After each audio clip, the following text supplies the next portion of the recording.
নমস্কার বন্ধুরা, সম্পাশা মিনি কিচেনে তোমাদের সবাইকে স্বাগতম। তো আজকে একটা মজাদার কেক বানানোর রেসিপি তোমাদের সাথে শেয়ার করব। এখানে দেখো, কিশমিশ আর কাজু বাদাম দিয়ে আর সুজি দিয়ে সুন্দর একটা নিরামিষ কেক আমি বানিয়ে ফেলছি। তো চলো কেকটা আমি কিভাবে বানাই তোমাদের সাথে উপকরণটা শেয়ার করি। তো দেখো, এখানে একটা কাঁসার গিলাস নিয়েছি। তো গিলাস মেপে কিন্তু এখানে আমি 1 গিলাস সুজি নিয়ে নিলাম। তো 1 গিলাস যেহেতু সুজি নিয়েছি, চিনিটা কিন্তু এখানে আমি হাফ নেব, মানে গিলাসের হাফ চিনি এখানে নিচ্ছি। দেখো, হাফ চিনি দিয়ে দিলাম। তো চিনি আর এখন সুজিটা একটু নাড়াচাড়া করে মিশিয়ে নিচ্ছি আমি। তো এইভাবে মিশিয়ে নেওয়া হয়ে গেছে। এখন আমি এখানে জল দেব। তো এখানে অল্প অল্প করে জল দিয়ে নিচ্ছি আমি। তো দেখো, জল কিন্তু আমার দেওয়া হয়ে গেছে, আর কোনো জল এক্সট্রা আমি দেব না। এখন দেখো, চিনিটা সুজি আর জলের সাথে ভালো করে এখানে আমি মানে গলিয়ে নেব চিনিটা। তো ভালো করে এখন ফেটতে হবে। তো অনেক সময় ধরে এটাকে একটু ফেটে নিতে হবে।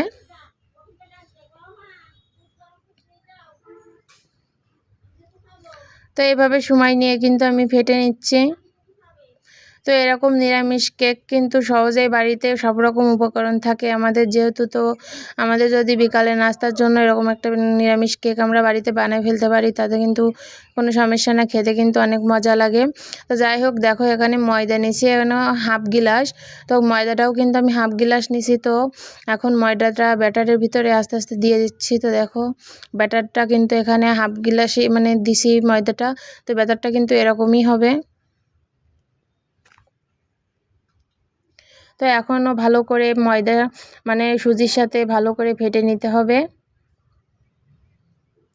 তো এভাবে কিন্তু সময় নিয়ে এটা ফেটে নিচ্ছি আমি।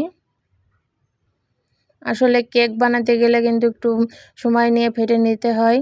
তো দেখো, নিরামিষ কেক বানাচ্ছে আমি, বেশি কিন্তু উপকরণ দিয়েই বানাচ্ছি না, একদম সিম্পলভাবেই ঘরোয়াভাবেই বানাচ্ছি। তো এখানে লাগবে আমার বেকিং পাউডার। তো বেকিং পাউডার কিন্তু অবশ্যই দেওয়া লাগবে। তো দেখো, বেকিং পাউডারটা কিন্তু আমি এখানে দিয়ে দিলাম 2 চা চামচের মতো, সরি 1 চা চামচের মতো দিছি। তো এখন ভালো করে আবারও ফেটে নিচ্ছি এখানে। তো দেখো, এখন একটু স্বাদ মতো লবণ দিতে হবে, লবণ তো দিতেই হবে। তো লবণ দিয়ে নিচ্ছি এখানে। তো আবারও ফেটে নিচ্ছি। তো ফেটতে কিন্তু হবে, অনেক সময় ধরে কিন্তু ফেটেই নিতে হবে। তো দেখো, এখানে এখন আমি তেল দেব। তো এখানে তেল দিচ্ছি হাফ কাপ মতন। তেলটাও কিন্তু একটু বেশি করে দিতে হবে কেকে। তো হাফ কাপ মতন তেল দিয়ে আবারও আমি নাড়াচাড়া করে নিচ্ছি।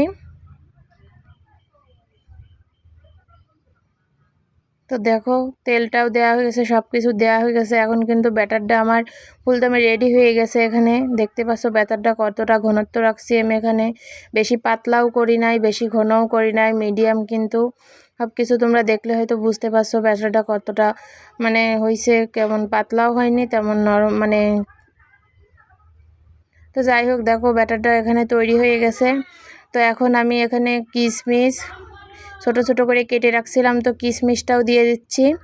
আর কাজু বাদামও কেটে রাখছিলাম ছোট ছোট করে, তো ওগুলোও এখন দিয়ে দেব।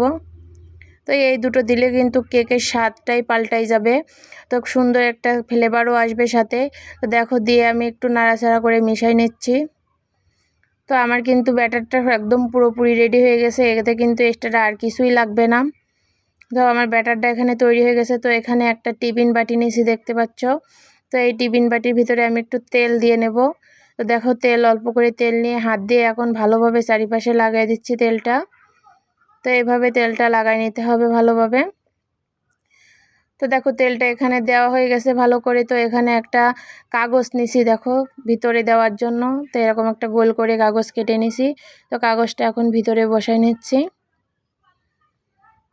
তো কাগজটা ভিতরে বসানো হয়ে গেছে। এখন আমি যে ব্যাটারটা করে রাখছিলাম কেকের, সেই ব্যাটারটা কিন্তু এখন এই টিফিন বাটির ভিতরে ঢেলে দেব। তো দেখো, ব্যাটারটা এবার আমি ঢেলে নিচ্ছি টিফিন বাটির ভিতরে। তো একদম সহজ এই রেসিপি, কেক রেসিপিটা নিরামিষ।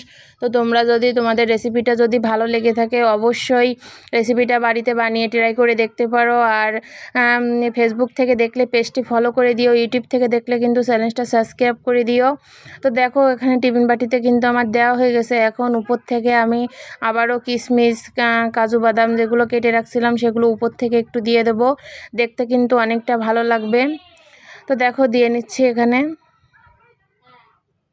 তো উপর থেকে দেওয়ার পরে দেখো কতটা সুন্দর লাগছে দেখতে।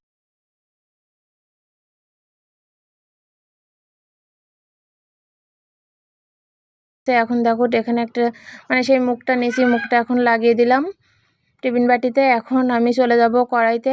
তো দেখো আগে থেকেই কড়াইতে কিন্তু এখানে জল বসাই দিয়েছিলাম আর ভিতরে এরকম একটা স্ট্যান্ড বসাই দিয়েছিলাম। তো এখন দেখো বাটিটা কিন্তু বসাই দিলাম কড়াইয়ের ভিতরে। তো দিয়ে এরকম একটা গামলা দিয়ে ঢেকে আমি 45 মিনিট জাল করে নিছি। তো 45 মিনিট পরে দেখো কেকটা এখানে নামাই নিছি, কতটা সুন্দর হয়েছে। তো তোমরাও সহজভাবে এরকম রেসিপি বাড়িতে বানিয়ে খেতে পারো, অনেক সুন্দর হয়েছিল কেকটা। তো রেসিপিটা দেখার জন্য সবাই